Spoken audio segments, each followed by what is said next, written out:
嗨，大家好，我是躺平树。今天是2025年11月25号。這一期咱們來學習一篇雄文啊。這個是浙江宣傳2025年11月22號發的一篇文章。這個文章可以說是振聾發聵啊，發人深省。他這個文章的標題就非常震撼，叫不管月薪多少，國事連着家事，讓我想起了啊，叫風聲雨聲讀書聲，聲聲入耳，家事國事天下事，事事關心啊。所以很有必要啊，在這個時候啊，雖然經濟在下行啊，大家過得不是很如意啊，那我們也要學習一下這篇文章。文章一開頭就說啊，說近段時間啊，國際大事不斷，中國作為世界上最大的發展中國家，在很多事件中成為了利益攸關的当事方。十五五規劃、中日關係等大事引發了網友的廣泛討論。面對大國博弈中各種黑天鵝、灰犀牛，中國站得住的底氣源於自身的發展現實，也源於中國人同仇敵愾的精神，剛多氣也多，中國發展步子才能走得更穩健。這個文章啊，有那麼一點點小小的瑕疵啊，就是說中國站得住的底氣源自於自身的發展现實，但是他又說了啊，咱們是最大的发展中國家，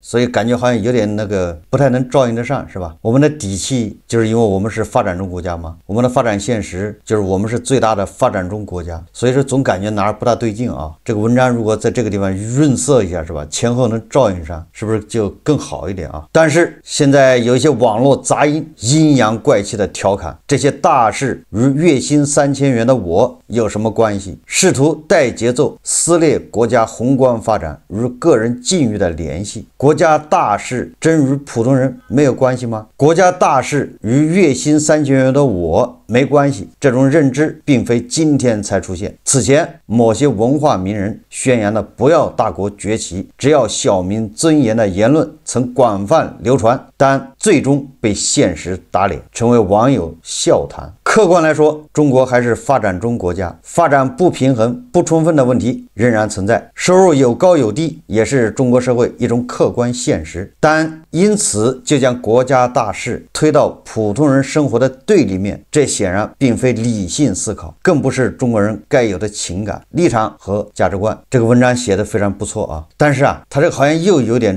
跳躍啊。國家大事與月薪3000元的我沒有關係，是否就意味着就是這種觀點是不是就說明把國家大事跟普通人的生活對立？大家都知道啊，我們的態度啊、立場，對吧？有3種嘛，一個叫贊成，一個叫反對，一個叫棄權。所以這個他沒有照顧到這些啊，所以容易導致這個感覺像個二极管，非黑即白，非此即彼啊！國家大事與月薪3000元沒有關係，那你就是反對國家大政方針，你就是跟國家對立面，這好像有那麼一點點不妥，是吧？如果是個自媒體文章，咱們沒有理由這麼字字句句的去較勁，但是你這個是拿的工資啊，對吧？你這工資是大頭發的，你就是認真負責。你說我自己吃飽了飯沒事幹，我寫篇文章沒毛病啊，你寫吧，錯了就錯了唄，對吧？你這個是拿了大頭的錢寫的，所以說還是要這個嚴謹一下。家與國在中國文化的傳統語境中從來就是密不可分的，家和萬事興，國破則家亡。自古以來，我們祖先就深刻認識到國家與個人的辯證關係。新中國成立以來，人民當家作主，個體的成長軌跡和國家的發展方向出現了前所未有的共鳴。特別是改革開放之後，日新月異的快速發展給普通人帶去了精神文明與物質文明的雙重賦能。無數人在國家發展的過程中實現了個人理想抱負。中國的崛起如果是一場逆襲的史詩，那麼每一個中國人都是史詩裡的主角。這個主角包括月薪3000的嗎？包括保安嗎？包括那些農民嗎？包括那些对吧60多歲的農民一個月拿150的嗎？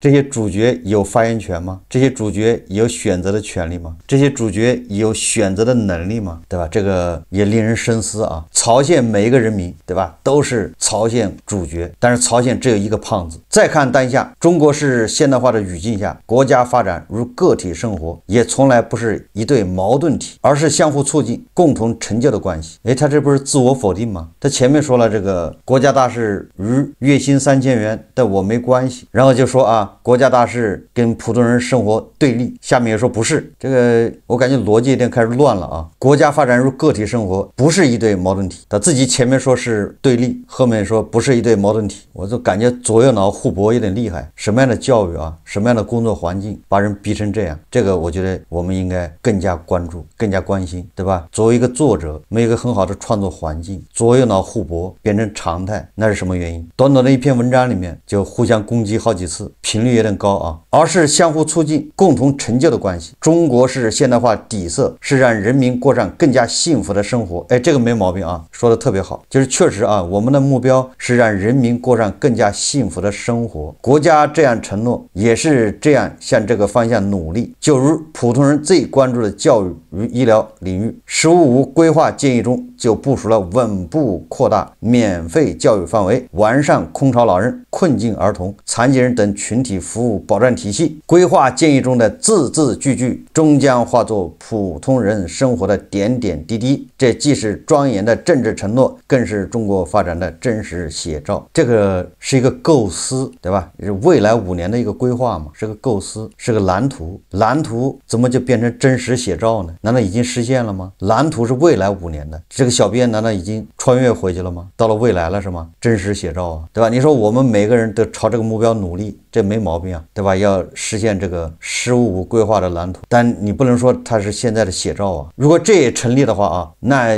我認為大頭啊，給這個小編啊1個月開8萬的工資，打個條給他，讓他拿着，对吧？這是咱們構思啊，也是真實寫照啊，你就當實際發生就完了，沒毛病啊。那以後老闆發工資，對吧？都是未來5年啊，我給你發40萬1個月，然後就說這是真實寫照啊，現在就是這樣，那是不是每個人都可以還按揭貸款了，對吧？給銀行也寫個條，未來5年我把你全還上，我加倍。中國的發展現實與歷史軌跡都證明，不管月薪多少，國家大事都與普通人緊緊連在一起，將國家與月薪3000元的我對立起來，這種荒唐認知非簡單的調侃，其中還埋了不少的雷。你看啊，這個文章反反复复啊，我只看見這個作者不停的把國家和月薪3000對立，就是他分不清什麼叫棄權，什麼叫反對，不能把不贊成都叫反對，把不支持就叫反對。他下面寫的就是好像有點邏輯上有些欠缺了啊。他說有些是總覺得外國的月亮更圓，在網絡裡從言必稱西方到現在言必贊越南、印度，甚至連一些陷入中產收入陷阱的發展中國家都成了部分賬號交口讚揚的國外。這其中有營銷號出入各種現實利益推銷和包裝，也有一些人對中國面對挑釁實施对等反制政策的不滿，利用各種信息差胡編亂造，指桑罵槐。有些是被輿論戰所蒙蔽，每當中國遭遇外部挑戰時，將國家與個人對立起來的雜音就會在網絡裡增多，其中有不少內容就是輿論戰、認知戰的套路。一些外部勢力千方百計想促成中國妥協投降，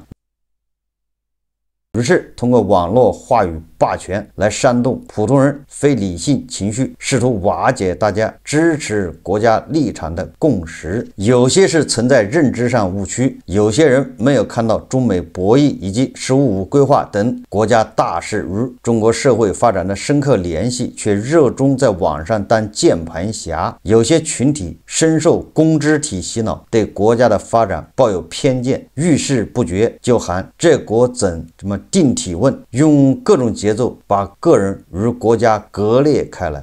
這個就讓網友容易產生這個疑問啊，所以我覺得這個小編不能這麼亂寫。最怕把自己跟群眾分開的，我感覺好像是加沙的哈馬斯啊。總之啊，這裡面有點不對勁，對吧？不能細想。其實關心與國家利益息息相關的大事，並非就忽略人間的冷暖。面對國際上單邊主義、貿易保護主義行徑，國家從容應對；針對日本右翼分子的蓄意挑釁，國家堅決反擊。這些做法是為國家利益保駕護航，也是為所有中國人發展爭取更多空間。說的沒毛病啊。比如中美貿易博弈，如果沒有中国據理力爭，很難獲得目前雙方達成共識的局面。是中國用力將中美關係往共贏這一側拉了一把，就是我們幫美國啊懸崖勒馬，對吧？美國他就往悬崖下面去嘛，咱们一把给他拉住了啊，没毛病啊。那这是不是算是大侄子啊？你为什么要拉美国呢？你让他跌下悬崖不挺好的吗？就是说，你为什么要把中美关係往共赢这塊拉呢？你讓美國輸不挺好的嗎？不是咱們對吧？這個希望看到的嗎？非得讓美國贏是嗎？中美達成共識，讓諸多企業發展有了相對穩定的外部環境，也讓無數產業相關聯的普通人有更好的預期，站着把錢賺了。中國是在用實力端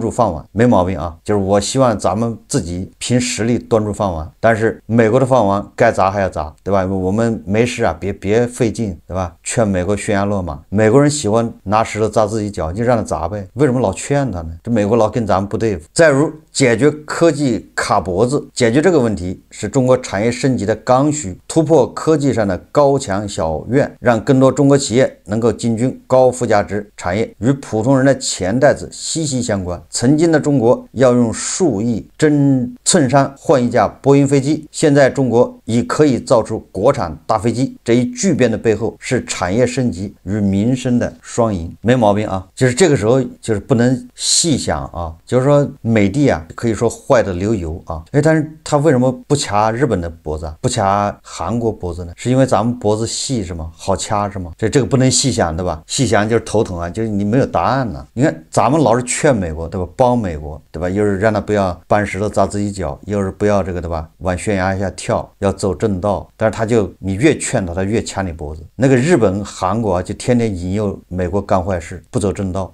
他不掐他脖子，這個不太好理解。那你只能說明美國人啊，美帝啊忘恩負義，恩將仇報，狗咬呂洞賓啊，不識好人心。我看歐盟也差不多，也不是什麼好東西啊。這麼一看的話，俄羅斯不錯對吧？俄羅斯不掐咱脖子，直接要地方。他這文章說啊，當下的中國是一艘所有人同舟共濟的巨輪，儘管現實中發展尚存不平衡不充分，不同職業能力帶來的收入差異是客觀存在的啊。這個美帝更嚴重啊，這個小編有點這個啊，有點吹毛求疵了。這個要說收入不平衡啊，不同職業收入差異對吧，貧富分化，那美帝更嚴重啊。那個馬斯克對吧，他居然要1萬億美元的這個薪酬，那差距得多大？這小編有點這個過於緊張是吧？就是咱們差距啊再大也沒有這個美帝大啊。每個人的人生起點也不同，但這艘巨輪始終穩穩托底，為每一個普通人心無旁騖、後顧無憂的前行提供底氣，沒毛病啊。我們給農民啊，對吧？統一那個養老金漲了10%幾，哪個國家能做到這一點？大手筆啊，對吧？一漲10%幾 ，GDP 在5%啊，我們還是通縮對吧？沒有通脹，農民的養老金就漲了10%幾啊。可以說這個當今世界上啊，還沒有哪個國家能做到這一點，尤其是發展中國家更不可能，他沒有這個底氣啊。就說這個發達的資本主義國家美帝，他敢給他們底層老百姓養老金直接漲10%幾嗎？立馬財政破產。我們明年還能漲10%幾，這個完全不用懷疑啊，對吧？連年這麼大幅度的上漲，也只有我們能做得到。他說，浙江宣傳曾刊發像建設新中國一樣建設自己一文，在年輕人中激起廣泛共鳴。在新時代背景下，中國這片發展熱土正以更開放的姿態、更廣闊的維度，為每個人鋪就與國家發展同頻共振的成長之路。這既是施展才華的舞台，更是實現個人價值的機遇。然而，機遇從來不會主動降臨，唯有主動爭取，方能將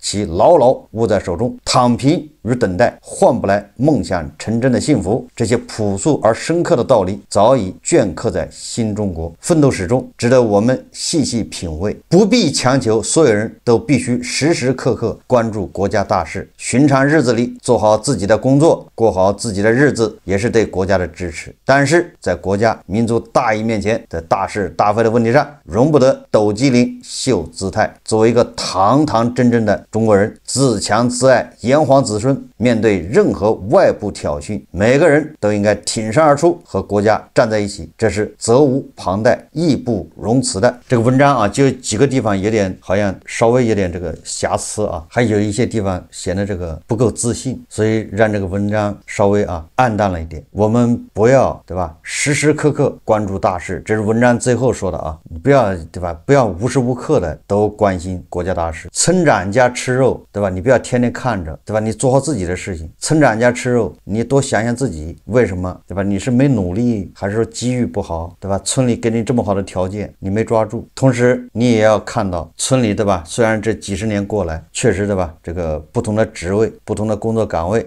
收入差距有差異對吧，村長家多一點這都是歷史原因形成的，這個村裡面發展不平衡不充分這也是事實。所以這個村長吃肉的時候你就多想想自己是不是没努力沒有抓住機会，这麼好的政策。村長挨揍的時候別人來打村長的時候，那你就得管，对，這是叫大是大非民族大義對吧，你村長挨揍了你不管，村長代表的就是你的面子，代表了一個村對吧，作為一個堂堂正正的村裡人你要自強自愛对吧，人家打村長了，人家欺負村長你不能不上。在我們村裡村長開瑪莎拉蒂，那就相當於你也開上了瑪莎拉蒂對吧，村長吃肉，你相當於你也吃了肉，你也感到光榮，這是叫集體的自豪集體榮譽感對吧。村長娶媳婦，那相當於你也娶媳婦，村長媳婦被別人拐跑了，那就是你媳婦被人拐跑了對吧，這有這種集體榮譽感對吧。不要老問什麼為什麼村長可以娶媳婦，為什麼村長可以開庫里南，你要問問自己你做了什麼，你為村裡做了什麼，是不是這意思如果村長挨揍了你不上去幫忙，那你就是相當於你也想打村長对吧，你跟村長是对立面，那你這個人就是壞人。你說我不打我圍觀行不行？那不行，圍觀就是幫敵人，對分配不公一筆帶過輕描淡寫，但是對你的責任義務對吧，你就要承擔更多的責任。我想起了這個金庸的小說我在以前直播做節目的時候經常說乞丐守襄陽。在我上初中的時候那個時候金庸的小說是最火的小說還不是那個電視劇，因為那時候還沒有那個電視非常少，我記得就一個《射雕英雄傳》拍了，是上個世紀80年代吧，流行的主要是小說。同學們對這個金庸的小說那是愛不釋手什麼《天龍八部》還有什麼《倚天屠龍記》吧，什麼《射雕英雄傳》《神雕俠侶》對吧？但是我看不下去，我金庸的小說我沒有一部說看完一本的，我應該《射雕英雄傳》我沒看過，《射雕英雄傳》我看的是電視劇，看了幾集，然后《天龍八部》大概看了一本吧，因為那個時候大家知道那個書是到處傳的，就是你看上面上一冊下一冊不知道在誰那兒，看完了互相交換的，然後到處什麼時候排到你這還不一定呢。但是我看看我就算了，我不喜歡看的原因就是我理解不了乞丐守襄陽。最近有人用那個 AI 生成对吧 Sora 生成短視頻乞丐守襄陽，大家看視頻唐皇上念咱丐幫抗金有功，恩賜我們可以去城裡討飯了，咱們快去吧，好久沒飽餐了。去什麼？皇上提到丐幫就是對丐幫的最大恩賜，餓着也不能去城裡討飯給皇上蒙羞，咱們活着是為丐幫的臉面，不為那一頓飽飯，記着記着。如今我大宋面臨契丹人、金人等蠻夷的威脅，諸位丐幫兄弟應當與我一同應對敵人，保衛大宋。就是大宋亡了，我们的好日子也到头了，我们只能与大宋共存亡。好，诸位兄弟，今夜起誓与大宋共同进退。这个金人大军压境，该咱丐帮去抵抗了。咱丐帮虽穷，可也是宋人。金兵要是攻占这里，以後飯都沒得討了。丐幫只能以忠義回報大宋之恩了。忠義，為大宋，為大宋，為大宋，為大宋，為大宋，為大宋。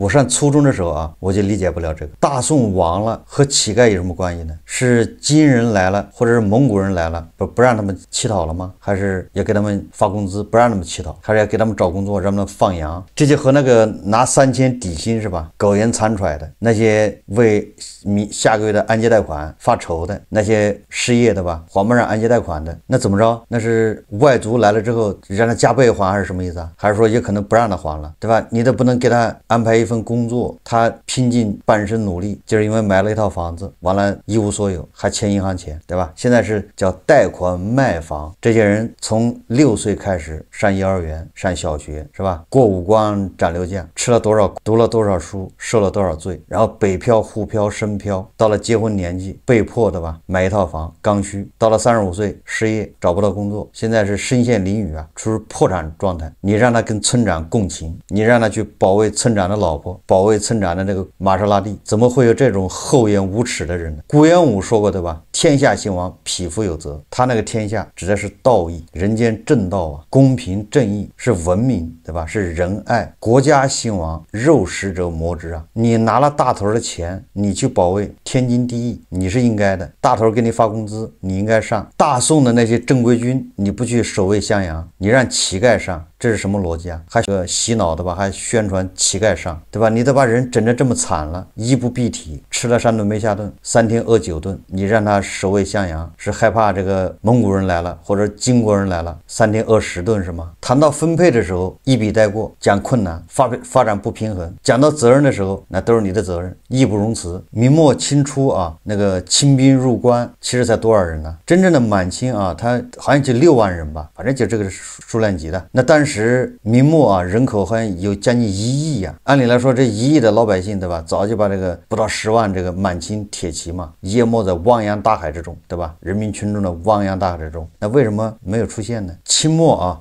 明末啊，老百姓他就認為，這不就跟這個2000年來一樣嗎？這換了一個姓而已啊。誰來當皇帝，我都是納糧，我少不了納糧，我又沒領國家工資，那當官的領了工資，他應該去抵抗。我這農民有什麼好抵抗的？誰來了不都納皇糧嗎？所以他們叫中立。但是後來對滿清的這個抵抗非常慘烈啊，尤其是這個應該是多尔袞吧，那個叫剃頭令啊，叫剃髮易服。剃頭令主要是剃頭令，引起了南方很多人的反对啊，然後就開始反抗。這個確實，那為什麼要反抗呢？這就是顧炎武說的嘛，亡天下，就是說你這個朱家政權亡了，那跟人沒關係，人沒人管，對吧？因為經過200多年、300年的發展，那個朱家的皇子皇孫，對吧？都10幾萬了，老百姓養不起啊，對吧？他們就像這個當時老百姓頭上的那個吸血蟲啊、毒瘤啊，已經養不起了，有人取代你，那不是好事嗎？但是為什麼後來，對吧？這個南方的漢人要極力反抗呢？就是要亡天下了，亡的不是朱家王朝，而是要亡天下，就是你要改变咱們的文化。剃髮易服實際上就是改变文化嘛，那不行，对吧？你可以換皇帝，你可不能換文化。換文化在當時來看就是換這個天下，就是顧炎武所說的天下，就是道，那不行，對吧？後來這個多爾袞呢，他們妥協了啊，一切延續以前的文化，就是明制，明朝那個制度，在上面修修補補，完了之後，對吧？作為象徵性的啊統治，你頭髮還得剃，所以馬上就和解了。這個清朝入關就坐穩了。你如果不能提供一個公平、公正、透明的這種，對吧？社會關係，你不能提供一個非常好的叫